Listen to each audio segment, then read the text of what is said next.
White cop lies about black woman in court, not knowing she's a high-ranking Navy SEAL. The early morning light filtered through the courthouse windows, casting muted streaks of gold across the polished wooden floors. Despite the room's grandeur, the air was thick, heavy with anticipation. The scent of old varnish mixed with the faint musk of too many bodies packed into the room, waiting. Monica Jackson sat at the defendant's table, her posture unnervingly straight, her hands resting lightly on the smooth tabletop. Her dark brown skin gleamed under the harsh overhead lights, her braided hair pulled neatly over her shoulder. She was composed, still, an unsettling contrast to the low murmurs rippling through the courtroom.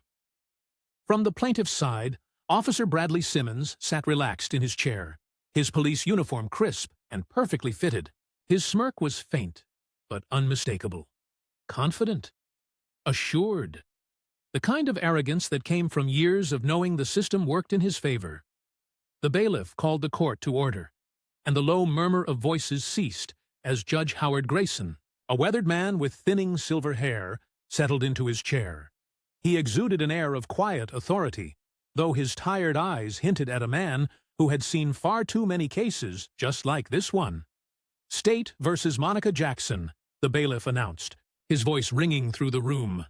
Monica stood when instructed, moving deliberately, controlled. She knew the stakes. She had played this game before. But this was different. Officer Simmons, please take the stand, the prosecutor, Richard Avery, instructed.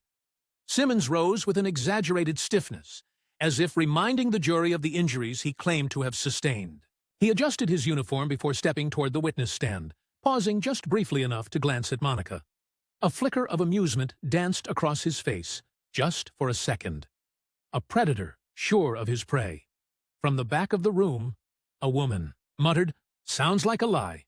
The judge called for silence. Simmons took his oath and settled into the witness chair.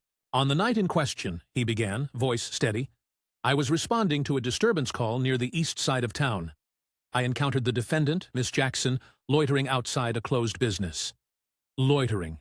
The word landed with a quiet thud in the courtroom. A vague charge, a convenient excuse.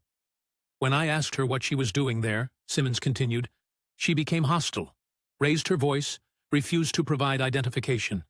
When I attempted to de-escalate, she became violent. She struck me in the chest and reached for my service weapon. Gasps rippled through the courtroom. Monica did not move. She remained still, listening, studying. Judge Grayson nodded. Thank you, Officer Simmons. You may step down. Monica's attorney, Benjamin Carter, swallowed hard before rising.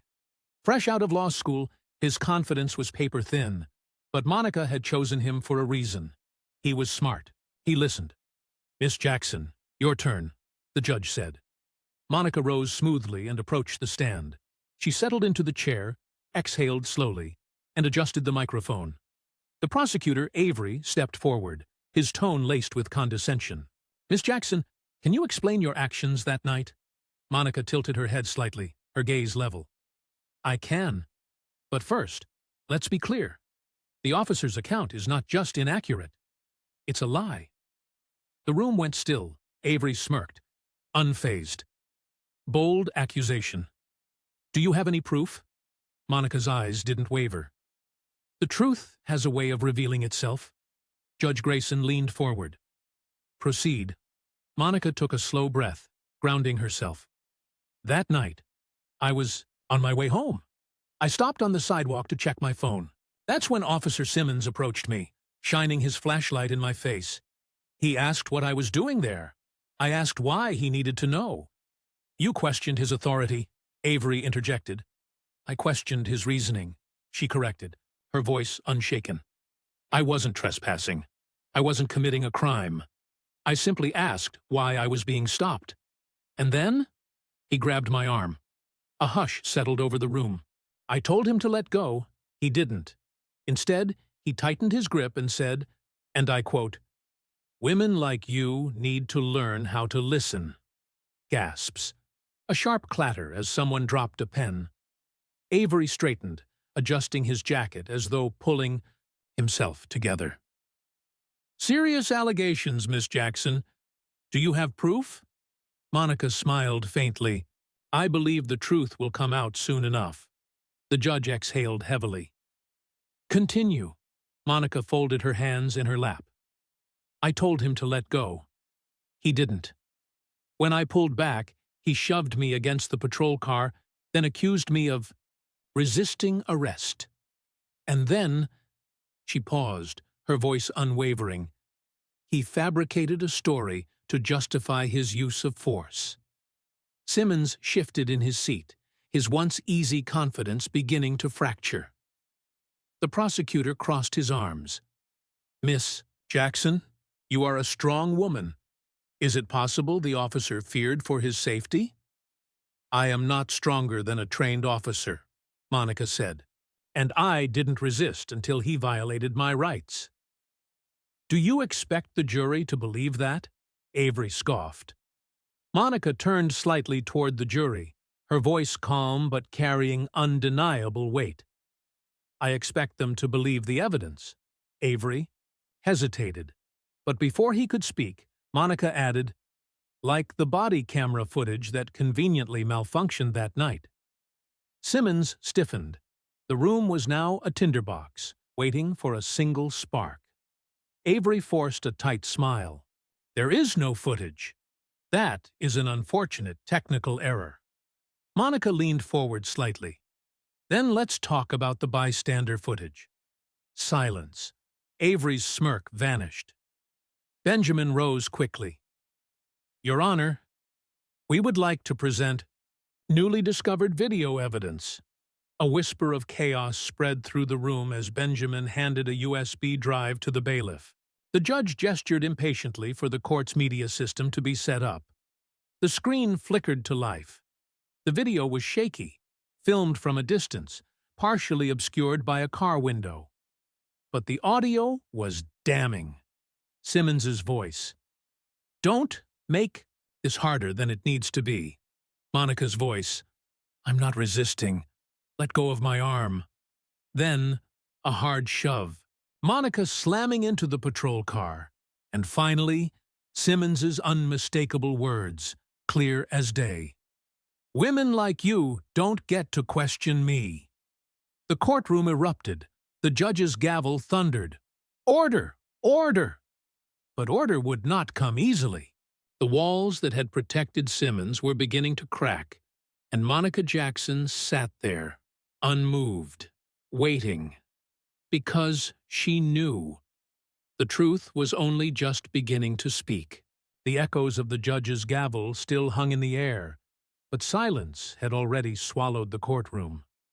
Faces were frozen in shock, the weight of the video lingering like thick fog. Monica sat still, her hands resting lightly on the table, her face unreadable. She did not need to look at Simmons to know what he was feeling. The way he shifted in his seat, the subtle clench of his jaw. She had seen men crumble under pressure before. The judge's voice broke through the hush. Mr. Carter, I assume you have more to say? Benjamin stood, straightening his tie, the energy in the room shifting in his favor. Yes, Your Honor.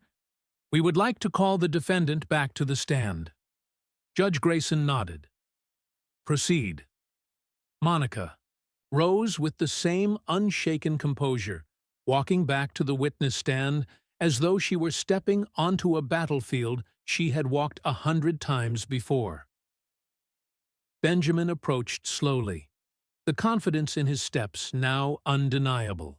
Miss Jackson, you just heard Officer Simmons claim you reached for his weapon. You saw the jury react to the footage we just played. In your own words, tell this court why we should believe you over him. Monica folded her hands in her lap, her gaze meeting the jury's. Because I have spent my entire life fighting for this country, and I know what real threats look like. The room stilled. Benjamin took a step closer. Can you elaborate? I served in the United States Navy for 20 years, she said, her voice even, steady. Lieutenant Commander, Navy SEAL. I have led operations in some of the most dangerous war zones in the world. She let her words settle in the air, watching the jury's eyes widen in surprise. I have been trained in hand-to-hand combat, weapons disarmament, and counter-terrorism. If I wanted to disarm an officer, she said, glancing at Simmons for the first time, he wouldn't be sitting here, and he knows that. The murmurs in the courtroom grew, journalists scribbling furiously, members of the jury glancing at each other, reassessing every assumption they had walked in with. Benjamin nodded. Miss Jackson, let's be absolutely clear. Did you ever reach for Officer Simmons's weapon? No, Monica said, her voice firm. I had no reason to. And did you resist arrest? Monica tilted her head slightly. If questioning why I was stopped is resisting arrest, then yes. But I did not fight. I did not threaten.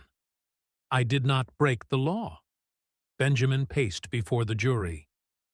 You have faced some of the deadliest combat, situations known to man, yet you were arrested in your own country for standing on a sidewalk. Monica exhaled softly. Yes. Benjamin stopped, letting the gravity of her answer weigh on them all.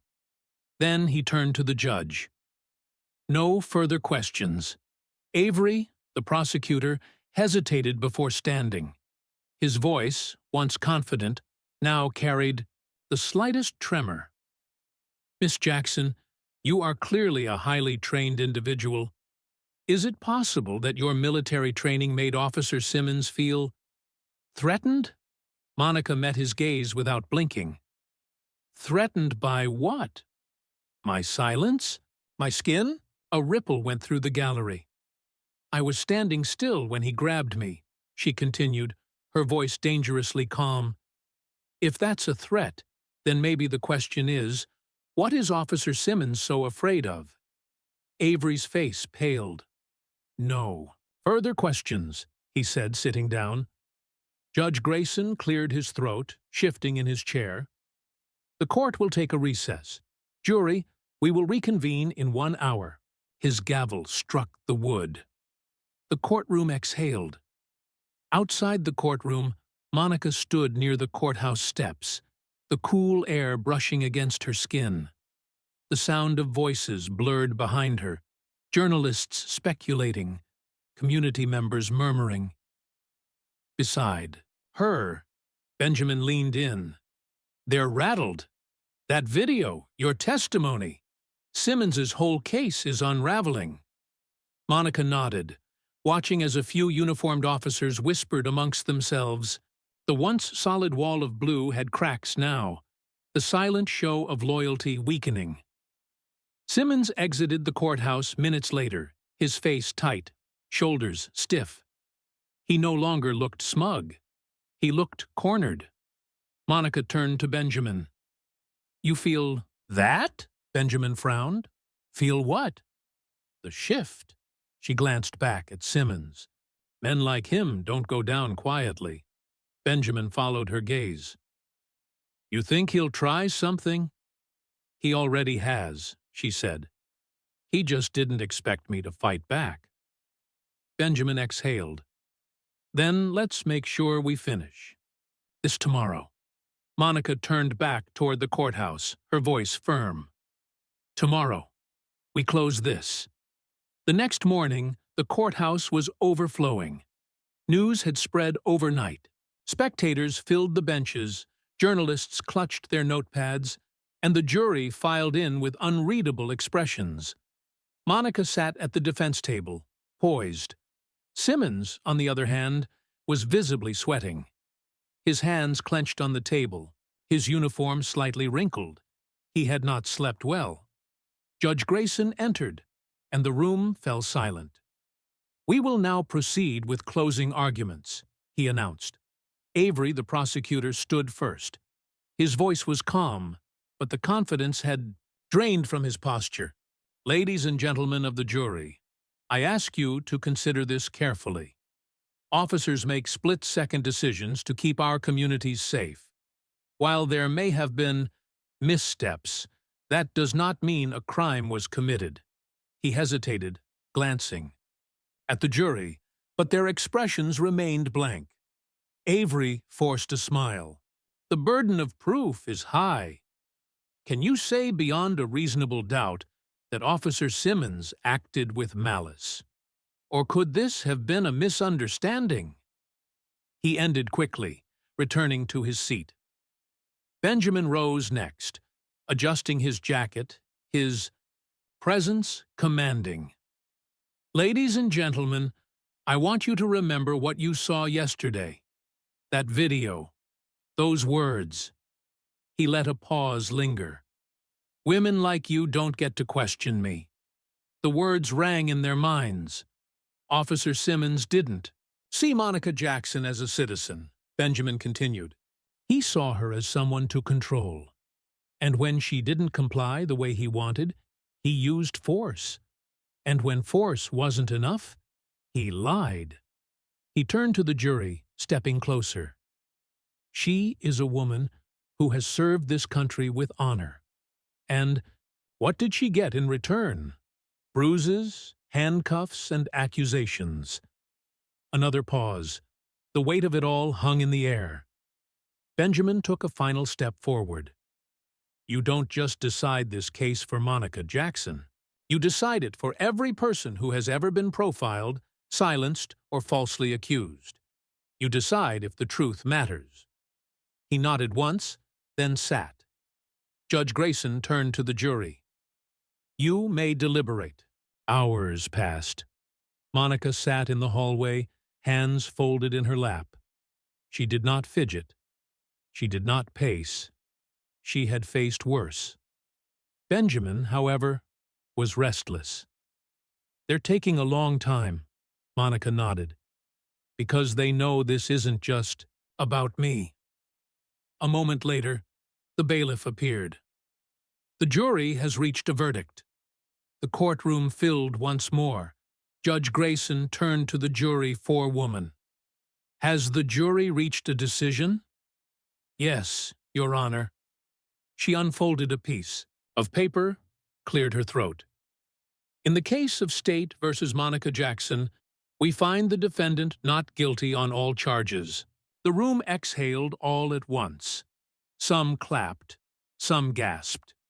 Simmons closed his eyes, his face unreadable. Monica did not react. Not yet. The forewoman continued.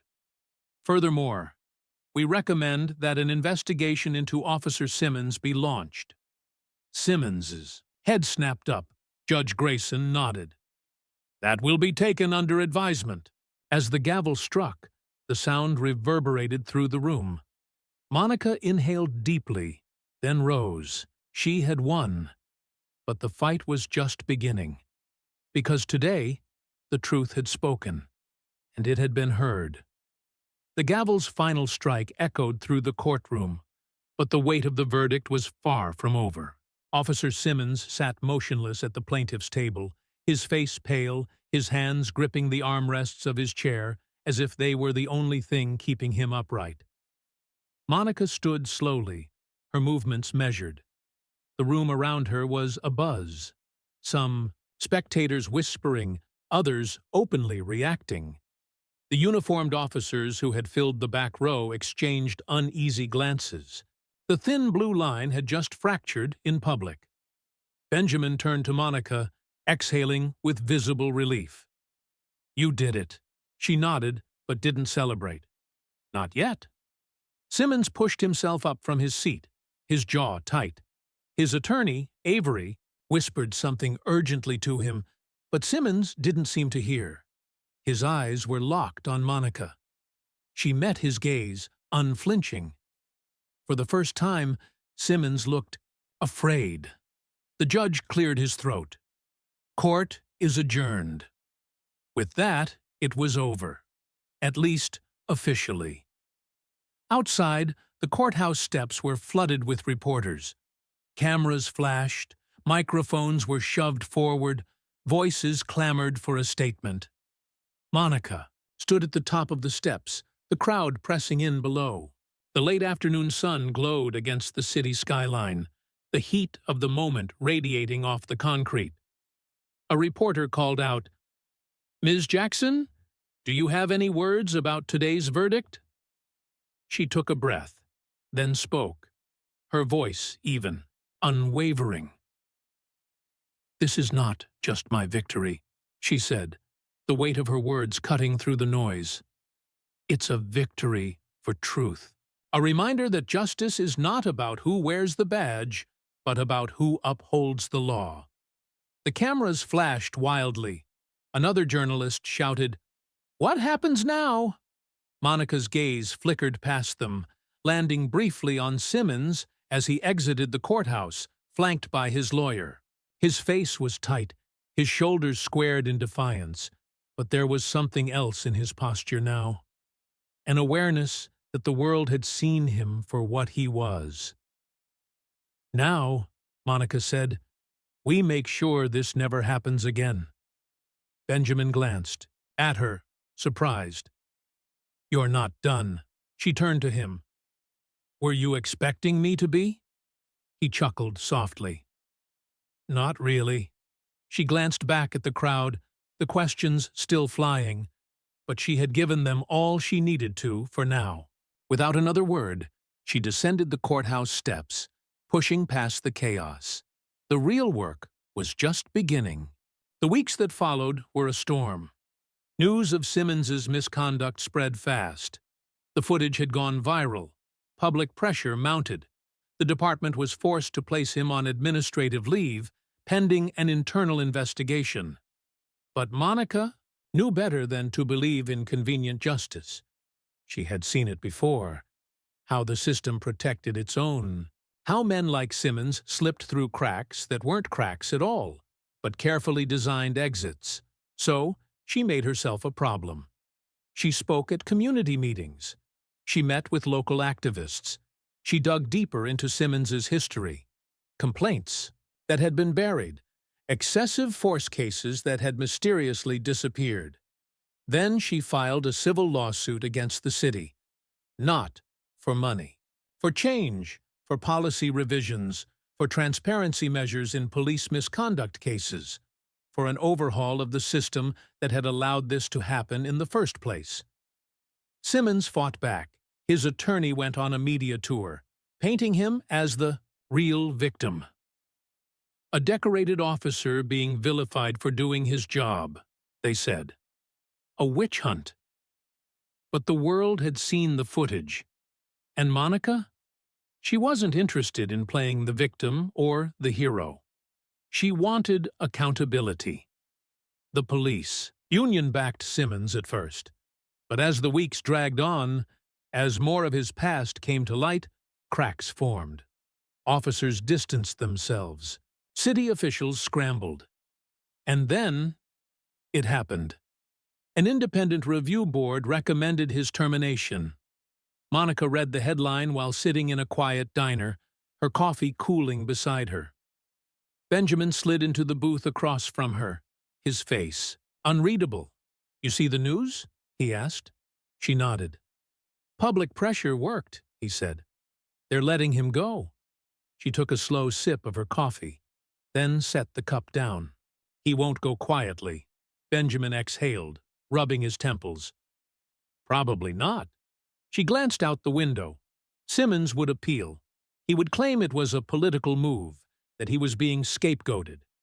And maybe, to an extent, he was. But, for the first time, the system had been forced to acknowledge its own failure. And that was something. 6 months later, Simmons's case was officially closed. His appeal was denied. He was fired. It wasn't justice. Not really. Justice would have been stopping him before he ever had a chance to abuse his power. Before his lies had put Monica in handcuffs. Before his arrogance had nearly cost her everything. But it was something. The city implemented new policies, stricter oversight, civilian review boards with actual power, mandatory de-escalation training. It wasn't enough, but it was a start, Monica. returned to a quieter life, but it wasn't the same. She was invited to speak at conferences. She was contacted by other victims, people who hadn't been believed, people who hadn't had video evidence to save them. She helped where she could. And Simmons? He disappeared. Last she heard, he had moved out of state. No department would touch him. But Monica knew men like him didn't fade away. They found new ways, new positions of power. She hoped the next woman he tried to silence fought back even harder. 1 year later, Monica stood outside a new courthouse. Another case. Another name. A black teenager had been arrested under suspicious circumstances. Excessive force. Familiar story. She wasn't a defendant this time. She was standing beside his mother, a hand on her shoulder. When the press approached, she didn't hesitate. "This isn't about one case," she said. "It never was." The cameras flashed. She took a deep breath and stepped forward. Because justice wasn't a moment. It was a fight. One she wasn't finished with yet.